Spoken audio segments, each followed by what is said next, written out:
Good morning and welcome back to Planet Althistory. Today we are going to discuss what if slavery never existed in America.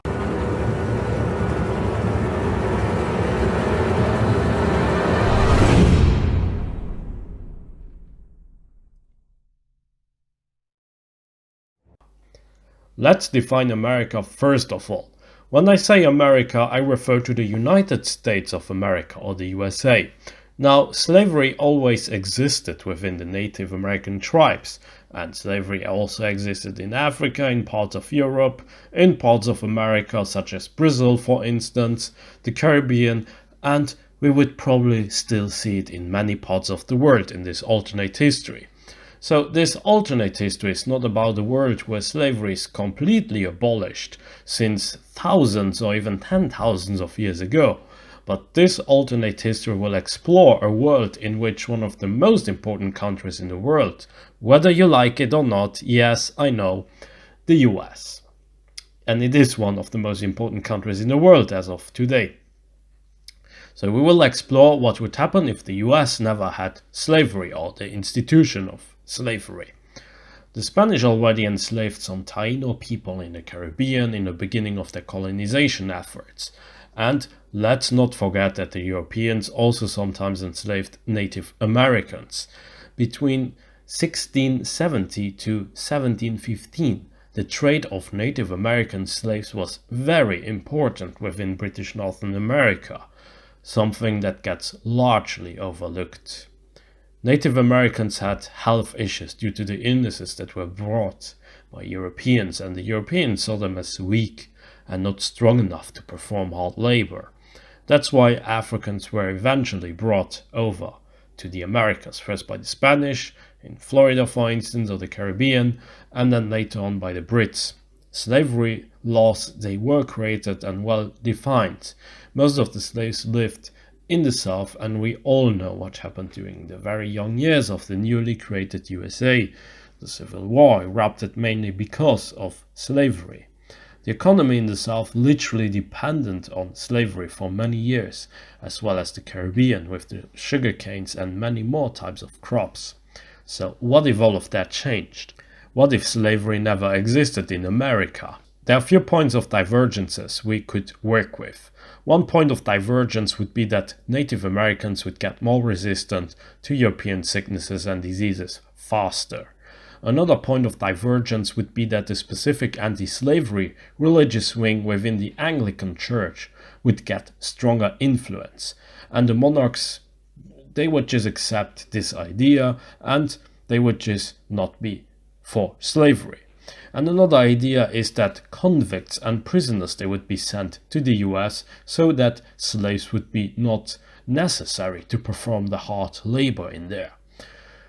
Why not to the Caribbean? Well, as for the Caribbean, the economy in there wouldn't change in this timeline around, and many slaves from Africa, they would still be brought there, but for whatever weird reason, England would disagree having slaves on American soil, mainland American soil of course, and thus only the Caribbean they would be allowed to have slaves. This changes one thing immediately: cotton. Cotton would now not be produced so much in the south of the US, but it could be produced in the Caribbean as well, giving the Caribbean even more priority to England.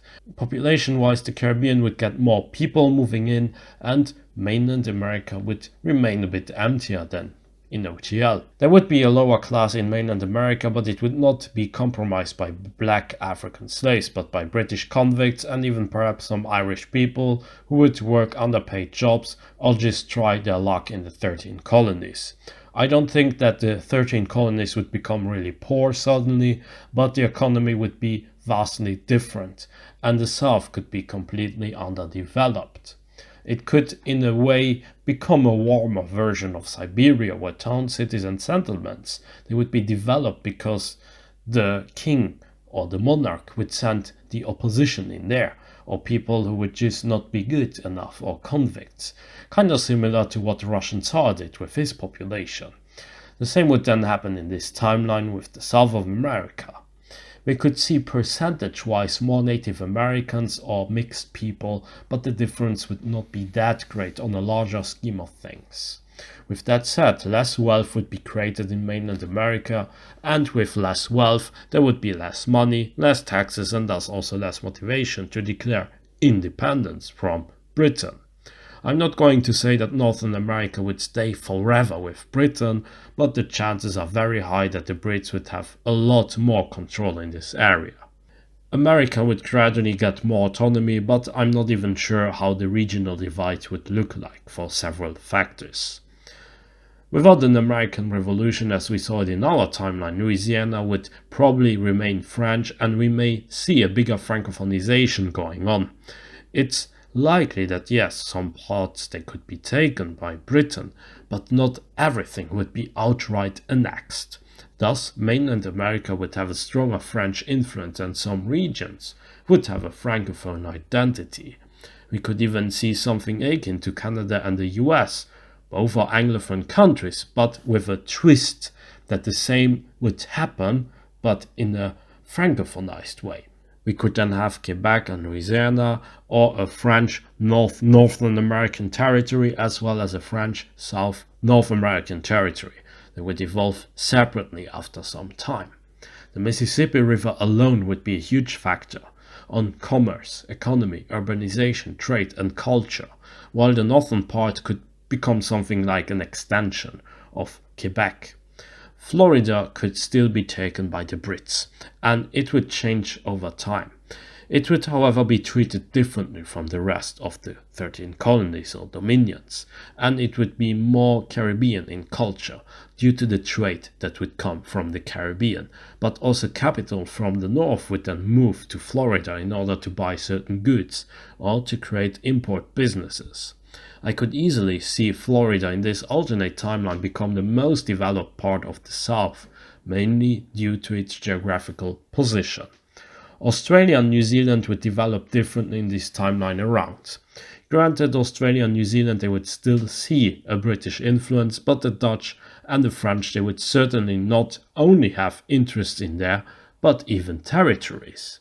Even the Portuguese they may be able to catch a few territories here and there. Without the American Revolution and the French Revolution, Europe would also evolve differently, where a different balance of power might prevail for a much longer time.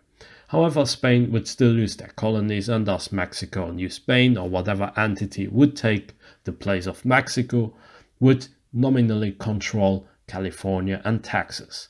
However, because of the very weak institutions that would exist in there, it's very likely that modern Native American states they could emerge, or we could see a French influence spilling over to Mexico, and an alliance between Louisiana and Mexico could then try to crush the Native Americans. Alaska may be bigger in this alternate timeline, and Russian influence would be more persistent in this timeline, creating a very unique situation. Russia may even profit from the gold rush and oil boom, while Mexico would also profit from the gold rush in California.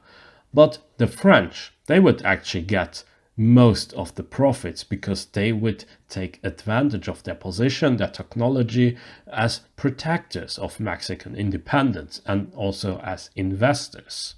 This alternate USA would be either divided in different smaller states or become one large Canada. Without slavery, the population would still have certain people that would face discrimination nonetheless, mainly the convicts and their descendants.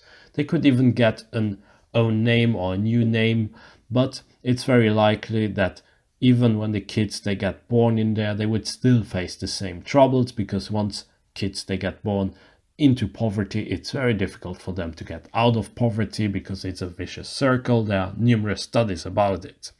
And some villages, settlements, or even towns, city districts, they would be seen as very problematic with these people. Native Americans and mixed people, they too could face racism, but the descendants of the convicts, they would compose a larger chunk of the population and thus face more mainstream discrimination. And that's where we leave it for now. That's it for today. I hope you enjoyed my video. Be sure to like and subscribe, leave a comment, support me also on Patreon, and join my forum. forum.planetalthistory.ga. Until next time on Planet Alt History.